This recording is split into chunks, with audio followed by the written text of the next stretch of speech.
اللہ میں نے اپنی قوم کو دن کو بھی بلایا رات کو بھی بلایا تو دن رات ایک کر دیا، اور اسی راتوں کو رو رہے ہیں اپنی امت کے لیے اٹھ کر، اور دن کو ایک ایک فرد کے پیچھے جا رہے ہیں۔ اور پھر جب آپ کا آخری وقت تھا، حضرت فاطمہ رضی اللہ عنہا رونے لگی اور حضرت عائشہ رضی اللہ عنہا پریشان، تو حضور صلی اللہ علیہ وسلم نے اس وقت فرمایا کہ آج کے بعد خوش ہو جاؤ، آج کے بعد میری مشقت کے دن ختم ہو گئے، کیونکہ وہ اب ظاہر اب جنت میں جانے کا وقت آ گیا، اور جنت تو راحت و آرام کی جگہ ہے۔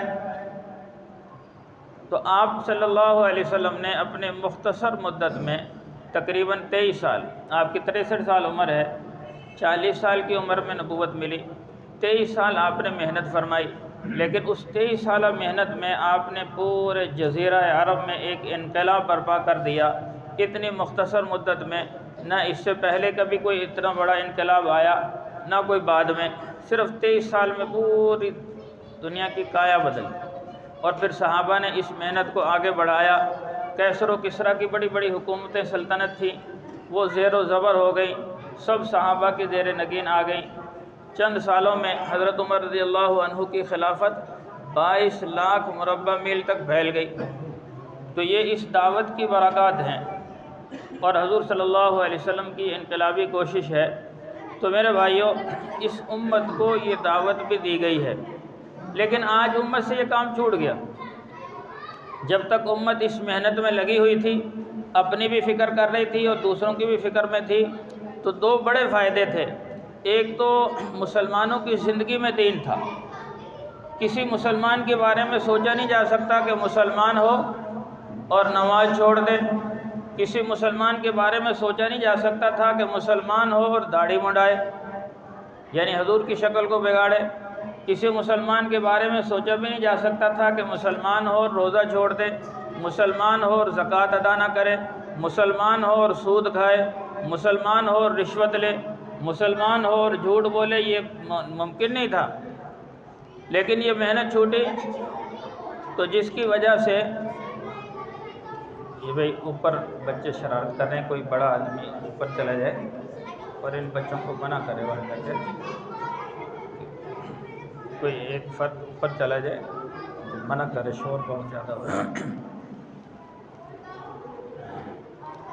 تو یہ سوچا بھی نہیں جا سکتا تھا کہ مسلمان ہو اور حضور کی سنت کو چھوڑ دے۔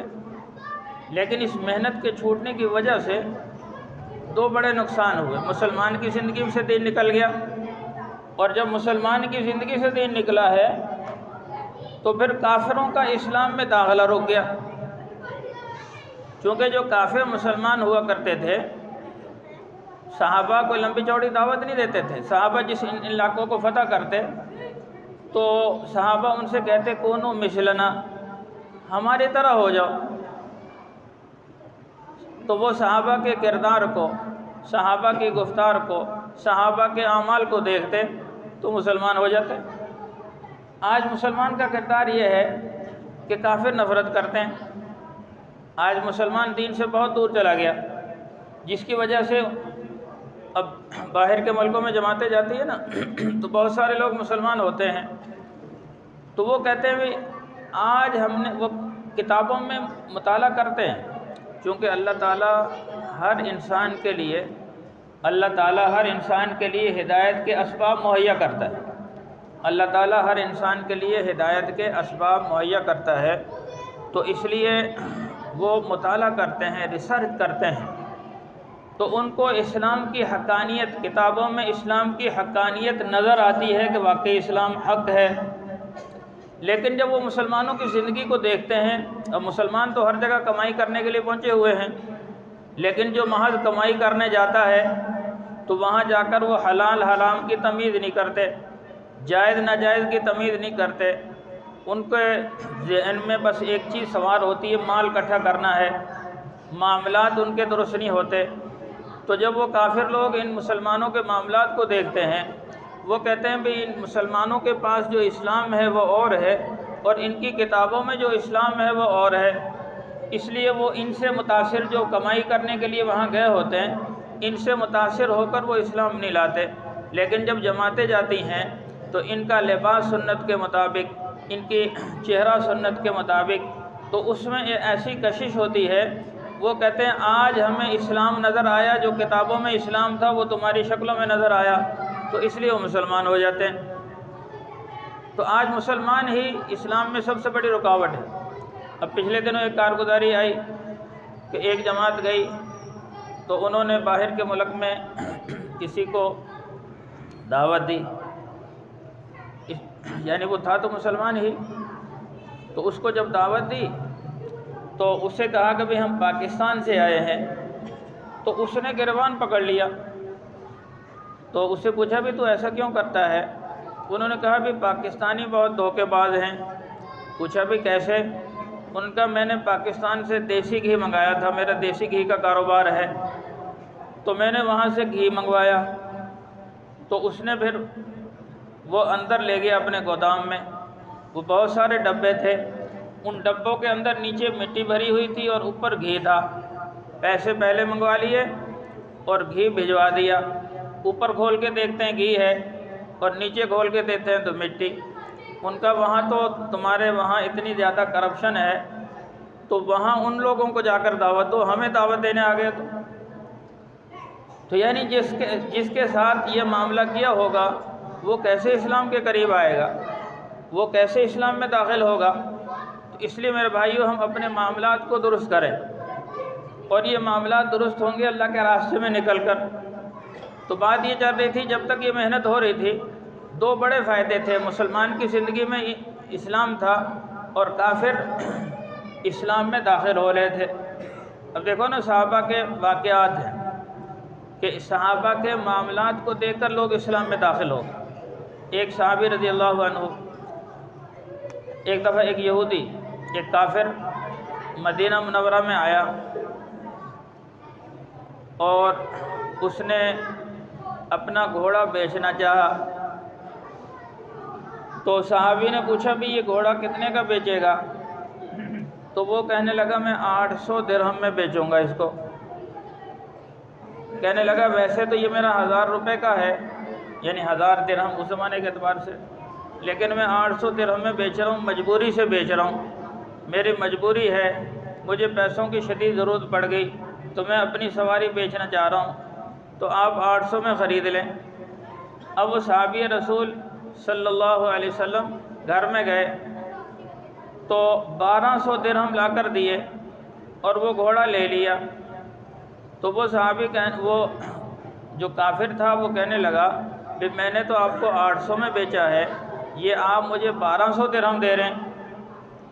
ان کا دیکھو آپ نے خود کہا کہ یہ گھوڑا 1000 کا ہے اور آپ مجبوری میں 800 میں بیچ رہے ہیں۔ تو ہمارے نبی کریم صلی اللہ علیہ وسلم کی تعلیمات یہ ہیں، ہمارے نبی نے ہمیں یہ بات سکھلائی ہے کسی کی مجبوری سے ناجائز فائدہ نہ اٹھاؤ۔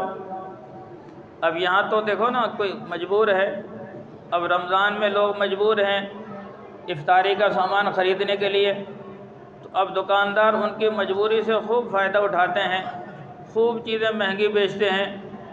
اب یہ کیسے مسلمان ہیں کہ دوسروں کی مجبوری سے ناجائز فائدہ اٹھاتے ہیں، چیزوں کو رمضان سے پہلے سٹا کر کے رکھتے ہیں اور رمضان میں پھر ان کو مہنگا کر کے بیچتے ہیں، حالانکہ حضور صلی اللہ علیہ وسلم نے چیزوں کو سٹاک کرنے سے منع فرمایا کہ ان کو مہنگا کرنے کے لیے جو سٹاک کرتا ہے بھی مہنگا کر کے بیچوں گا اور مارکیٹ میں وہ چیز شارٹ ہو جاتی ہے، تو ایسے اس چیز سے حضور صلی اللہ علیہ وسلم نے منع فرمایا۔ تو مجبوری سے ناجائز فائدہ اٹھانے سے حضور صلی اللہ علیہ وسلم نے منع فرمایا، کسی کی مجبوری سے فائدہ نہ اٹھاؤ بلکہ مجبوروں کو، محتاجوں کی مدد کرو۔ اب وہ صحابی رسول صلی اللہ علیہ وسلم نے کہا کہ بھی دیکھو تیرے جو یہ گھوڑا ہے یہ 1000 کا ہے، تو میں 1000 اس کی قیمت دوں گا، کیونکہ اس کی قیمت یہ ہے، تیری مجبوری سے ناجائز فائدہ نہیں اٹھاؤں گا۔ پھر وہ کہنے لگا چلو یہ 1000 اس کی قیمت تھی تو 1200 کیوں دے رہا ہے؟ ان کا 200 میں اضافی اس لیے دے رہا ہوں کہ ہمارے نبی کریم صلی اللہ علیہ وسلم نے فرمایا ہے کوئی مجبور ہو، محتاج ہو، ضرورت مند ہو، اس کی مدد کرو۔ یہ 200 میں تیرا تعاون کر رہا ہوں تو چونکہ ویسے تو مجھے تلاش کرنا پڑنا تھا بھی کون مجبور ہے، محتاج ہے، تو نے خود اپنی احتیاجی ظاہر کر دی کہ بھی اپنی سواری بیچ رہا مجبوری میں، تجھے پیسوں کی ضرورت ہے، 200 میں تیرا ویسے تعاون کر رہا ہوں۔ تو اس نے جب یہ عمل دیکھا تو اسی وقت کلمہ پڑھ کے مسلمان ہو گیا۔ بھئی یہ جس نبی کی صحابی کی یعنی یہ اخلاق ہیں، اس نبی کی شان کیا ہوگی؟ تو یہ صحابہ کے اخلاق تھے۔ ایسے ہی آتا ہے انڈونیشیا میں جو اسلام پھیلا ہے، یہ بہت بڑا جزیرہ ہے، یہاں بہت سارے جزائر ہیں۔ انڈونیشیا مسلمانوں کا سب سے بڑا ملک ہے، مسلمانوں کے، یعنی وہ سب سے زیادہ مسلمان انڈونیشیا میں پائے جاتے ہیں۔ اور یہ علاقے کوئی فتح نہیں کیے، بلکہ یہ تجارتی منڈیاں ہیں، کیونکہ یہاں سمندر کے کنارے پر ہے نا، تو پوری دنیا کا یہ تجارتی منڈی ہے، یہاں لوگ مال لا کے بیچتے ہیں۔ اس زمانے میں کوئی بڑی منڈی تھی، لوگ مال لا کے بیچتے تھے، خریدتے تھے۔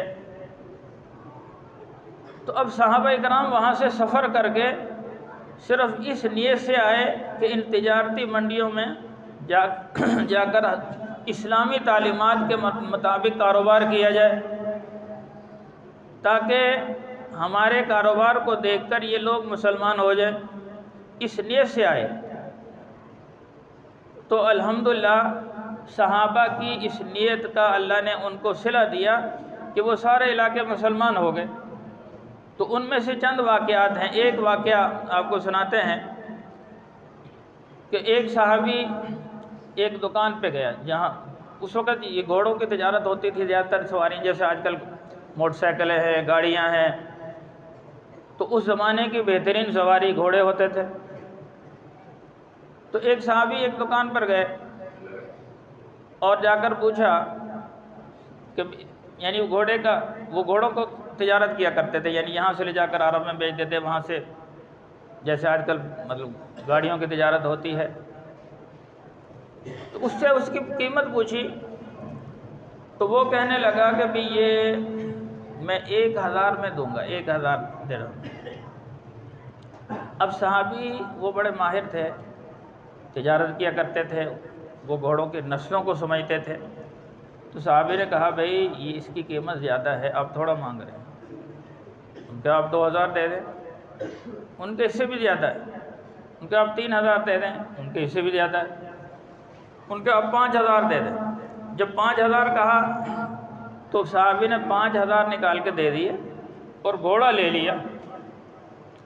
اب یہ حیرت انگیز بات تھی کہ گاہک دکان پہ جاتا ہے تو ریٹ کم کرواتا ہے، اور جو دکاندار ہوتا ہے وہ ریٹ زیادہ مانگتا ہے، لیکن یہاں معاملہ الٹا ہے۔ تو معاملہ کیا ہے کہ دکاندار کم مانگ رہا ہے اور گاہک اس کہہ رہا بھی زیادہ لو، وہ کہہ رہا اور زیادہ، یہاں تک کہ 1000 کی چیز 5000 میں لی۔ جب یہ بات آس پاس پہنچی تو لوگ جمع ہو گئے، بھی معاملہ کیا ہے؟ تو اس بندے نے کہا، دکاندار نے، بھی یہ عجیب گاہک آج میں نے دیکھا ہے، میں اس کو 1000 روپے کا گھوڑا بیچ رہا تھا اور اس نے 5000 میں خریدا۔ اب جب یہ مجمع جمع ہو گیا اور وہ صحابی چاہتے ہی یہ تھے کہ بھی مجمع جمع ہو جائے اور میں پھر ان کے سامنے بات رکھوں، تو جب مجمع جمع ہو گیا تو پھر اس صحابی نے کہا کہ دیکھو میں مسلمان ہوں اور اللہ نے ہمارے اندر ایک نبی بھیجے، اور ہمارے نبی کی تعلیمات یہ ہیں کہ کسی کی لا علمی سے ناجائز فائدہ نہ اٹھاؤ۔ ایک تو یہ ہے نا کسی کی مجبوری سے ناجائز فائدہ نہ اٹھاؤ، ایک یہ کہ کسی کی لا علمی سے ناجائز فائدہ نہ اٹھاؤ۔ تو وہ کہنے لگے بھی دیکھو میں گھوڑوں کا کاروبار کرتا ہوں، تاجر ہوں، تو مجھے پتہ ہے ان گھوڑوں کی نسلوں کو، ان کی قیمت مارکیٹ میں ریٹ کیا ہے۔ یہ بیچارہ اجنبی ہے، شاید اس کے علم میں نہیں، یہ عربی نسل کا گھوڑا ہے اور اس کے پاس یہ گھوڑا تھا، اس کو اس کی قیمت کا ہی پتہ نہیں۔ مارکیٹ میں اس وقت اس کی ریٹ 5000 ہے، لیکن یہ لا علمی کی وجہ سے کم ریٹ پر بیچ رہا تھا۔ تو میں نے اس کو بتایا کہ بھئی یہ اس کی قیمت اس وقت مارکیٹ میں 5000 ہے، اس کو اس گھوڑے کی نسل کا پتہ نہیں تھا۔ تو لوگوں نے کہا کہ تجھے 1000 میں مل رہا تھا، تجھے کیا غرض، تو 1000 میں لے کر چلا جاتا۔ تو انہوں نے کہا کہ دیکھو ہمارے نبی صلی اللہ علیہ وسلم نے فرمایا ہے کسی کی لا علمی سے ناجائز فائدہ نہیں اٹھانا۔ پھر انہوں نے کہا بھی تمہارے نبی کون ہیں؟ پھر انہوں نے حضور صلی اللہ علیہ وسلم کی سیرت بیان کی، آپ کے اخلاق بیان کیے۔ تو جب یہ اخلاق سنے، آپ کی سیرت طیبہ سنی، تو اسی وقت وہ پورا مجمع مسلمان ہو گیا۔ تو اس طرح کے واقعات پیش آئے۔ یہ انڈونیشیا کے جتنے بھی لوگ ہیں یہ بغیر کسی فتح کیے مسلمان ہوئے۔ اور صحابہ کرام جو علاقے فتح کرتے تھے، اب دیکھو نا یہاں انگریز آیا، اس کا نہ کوئی کردار تھا نہ کوئی اخلاق، تو یہاں اس نے بڑی کوشش کی لوگوں کو عیسائی بنانے کے لیے، کوئی عیسائی نہیں بنا۔ یہ جو تھوڑے بہت عیسائی لگے پھر یہ ہندوؤں سے عیسائی بن گئے تھے لالچ میں آ کے، لیکن مسلمان کوئی عیسائی نہیں ہوا، کیونکہ ان کے پاس کوئی کردار اور اخلاق نہیں تھا۔ لیکن مسلمانوں نے یہ علاقے فتح کیے پہلی صدی میں۔ محمد بن قاسم آئے، اعلیٰ اخلاق کے مالک تھے، ان کے اخلاق کو دیکھ کر لوگ مسلمان ہو گئے۔ تو صحابہ کے اندر اخلاق تھا، دینداری تھی۔ تو بات یہ چل رہی تھی جب تک یہ دعوت والی محنت ہو رہی تھی، اس کے دو بڑے فائدے تھے۔ ایک تو مسلمان کی زندگی میں دین تھا، اور ایک کافر مسلمانوں کی زندگی کو دیکھ کر اسلام میں داخل ہو رہے تھے۔ جب سے یہ محنت چھوٹی ہے تو دو بڑے نقصان ہوئے ہیں۔ تو ایک تو مسلمان کی زندگی سے دین نکل گیا، تو وہ میں چند واقعات آپ کے سامنے بیان کیے ہیں کہ آج مسلمان باہر جا کے کیسے فراڈ کرتے ہیں، دھوکہ کرتے ہیں۔ تو پھر وہ کافر دیکھتے ہیں بھئی یہ کتابوں میں ان کا اسلام اور ہے اور ان عملی لحاظ سے اور ہے، تو وہ اسلام سے متنفر ہوتے ہیں۔ لیکن جب اللہ تعالیٰ جزائے خیر عطا فرمائے مولانا الیاس رحمۃ اللہ علیہ کو، انہوں نے یہ محنت شروع فرمائی، قرآن و حدیث کو سمجھا اور قرآن کی اس آیت کو سمجھا، کنتم خیر امت اخرجت للناس، کہ تم بہترین امت ہو، تمہیں لوگوں کی نفع رسانی کے لیے بھیجا گیا ہے، نیکی کا حکم کرتے ہو، برائی سے منع کرتے ہو۔ اس آیت پر خود بھی عمل کیا اور امت کو اس آیت پر ڈالا۔ تو الحمدللہ جو اس محنت میں لگتے چلے گئے تو دو بڑے فائدے ہوئے۔ ایک تو جو اس محنت میں لگ رہے ہیں الحمدللہ ان کی زندگی میں 100% نہیں تو کم از کم 80% اسلام آ رہا ہے، یعنی ان کا لباس سنت کے مطابق، ان کی شکل و صورت سنت کے مطابق۔ باقی انسان ہے، دیکھو بعض تبلیغ والے ہیں، کوئی معاملات میں گڑبڑ ہو جاتی ہے، انسان ہے، غلطی تو ہوتی ہے۔ اب ایک انسان کی غلطی کو پکڑ کر پوری جماعت پر حکم لگا دینا یہ غلط ہے۔ انسان کے اندر، ہر انسان میں اللہ نے فرمایا کلکم خطاؤن وخیر الخطائین التوابون، تم سب خطا کار ہو، ہر ایک سے غلطی، لیکن بہترین خطا کار وہ ہے جو توبہ کر لے۔ اب کسی انسان سے غلطی ہوئی، ہم اس کی غلطی کو اچھال رہے ہیں، ممکن اس نے توبہ کر لی ہو، اور حدیث میں ہے جو کسی مسلمان کی غلطی کو اچھالے اور اس نے توبہ کر لی ہو تو اللہ تعالیٰ اس غلطی کے اچھالنے والے کو اس وقت تک موت نہیں دیں گے جب تک کہ اس کو بھی اسی گناہ میں مبتلا نہ کر دیں۔ تو اس لیے ہمیں دوسروں کی غلطیوں کو دیکھنے سے بچنا ہے، فرمایا کہ دوسروں کی خوبیاں دیکھو اور اپنی خامیاں دیکھو، تو پھر ہماری اصلاح ہوگی۔ تو بات چل رہی تھی جب سے یہ محنت شروع ہوئی تو اس محنت میں لگنے والوں کی زندگی میں دین آیا۔ تو ایک تو یہ فائدہ ہوا اس محنت سے، اور دوسرا فائدہ یہ ہوا کہ باہر کے ملکوں میں الحمدللہ بڑی تیزی سے اسلام پھیل رہا ہے، پورے ملک کے ملک اسلام میں داخل ہو رہے ہیں۔ یوگنڈا ہماری تشکیل ہوئی تھی 2018 میں، وہاں پہلے کسی زمانے میں صحابہ کے زمانے میں 80% لوگ مسلمان ہو گئے تھے۔ پھر اس کے بعد انگریز آیا تو چونکہ وہاں غربت تھی، انگریز نے وہاں قبضے کیے، لوگوں کو لالچ دے دے کے، پیسے دے دے کے ان کو عیسائی بنا دیا۔ تو جب انگریز وہاں سے نکلا تو صرف 12% لوگ مسلمان رہ گئے، 88% لوگ عیسائی ہو گئے۔ پھر 1962 میں وہاں جماعتوں کی نقل و حرکت شروع ہوئی، جماعتیں جانا شروع ہوئی، پاکستان سے، ہندوستان سے، بنگلہ دیش سے جماعتیں جاتی، تو الحمدللہ اب وہاں 40% لوگ مسلمان ہیں اور بڑی تیزی سے اسلام میں داخل ہو رہے ہیں۔ ہماری جماعت کی محنت سے 47 آدمی مسلمان ہوئے۔ تو بات یہ چل رہی تھی کہ یہ میرے بھائیوں یہ دعوت والی جو محنت ہے ہمارے سب کے ذمہ ہے۔ تو بات شروع یہاں سے ہوئی تھی کہ بھئی اللہ تعالیٰ نے اس امت کو بہت سارے کام ایسے دیے ہیں جو پہلی امتوں کو نہیں دیے۔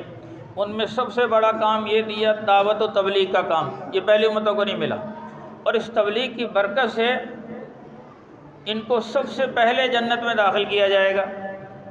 اور فرمایا کہ ایک ایک بندہ کئی یعنی سینکڑوں اور ہزاروں آدمیوں کی ہدایت کا ذریعہ بنے گا۔ ایک حدیث میں قیامت کے دن اعمال نامے تقسیم ہوں گے، ایک بندے کو اعمال نامہ دیا جائے گا، وہ کہے گا یا اللہ یہ میرا نام اعمال نہیں۔ وہ پوچھے بھئی کیوں؟ وہ کہے گا کہ اس میں اتنے حج لکھے ہیں، اتنے عمرے لکھے ہیں، اتنی مسجدیں بنائیں، اتنے مدرسے بنائے، اتنے، تو میں نے تو یہ اعمال کیے نہیں۔ تو اللہ تعالیٰ فرمائیں کہ تو دوسروں کو دعوت دیتا تھا، تیرے کہنے سننے سے کوئی نمازی بن گیا، کوئی دیندار بن گیا، اس نے آگے لوگوں کو نمازی بنایا، اس نے مدرسے بنائے، اس نے مسجد بنائی، اس نے حج کیا، آگے لوگوں نے عمرے کیے، اپنی زکوٰۃیں ادا کی، ان سب کا ثواب تیرے کھاتے میں ملے گا۔ یہ کتنی بڑی تجارت ہے۔ اسی تجارت کو اللہ قرآن میں فرما رہے ہیں یا ایھا الذین آمنوا هل ادلکم علی تجارۃ تنجیکم من عذاب علیم، اے ایمان والو تمہیں ایسی تجارت نہ بتائی جائے جو تمہیں دردناک عذاب سے بچا دے۔ وہ کیا ہے؟ تؤمنون باللہ ورسولہ وتجاہدون فی سبیل اللہ باموالکم وانفسکم، کہ تم اللہ پر ایمان رکھو اور اللہ کے راستے میں جہاد کرو۔ جہاد یہ دعوت و تبلیغ جہاد کا ابتدائی حصہ ہے کہ لوگوں کو اللہ کی طرف بلاؤ اپنی جان مال سے۔ تو اس دعوت کے ذریعے سے جتنے لوگ ہماری محنت میں لگیں گے تو ہمارے لیے صدقہ جاریہ ہے۔ اس لیے میرے بھائیوں، جہاں خود ہم عمل کریں، دوسروں کو دعوت دیں، یہ ہمارے ذمے ہے، قرآن میں اللہ نے ہمارے ذمے لگایا ہے۔ ایسے ہی ہم اپنے گھر والوں کو یا ایھا الذین آمنوا قوا انفسکم واہلیکم نارا، اے ایمان والو اپنے آپ کو جہنم سے بچاؤ اور اپنے گھر والوں کو جہنم سے بچاؤ۔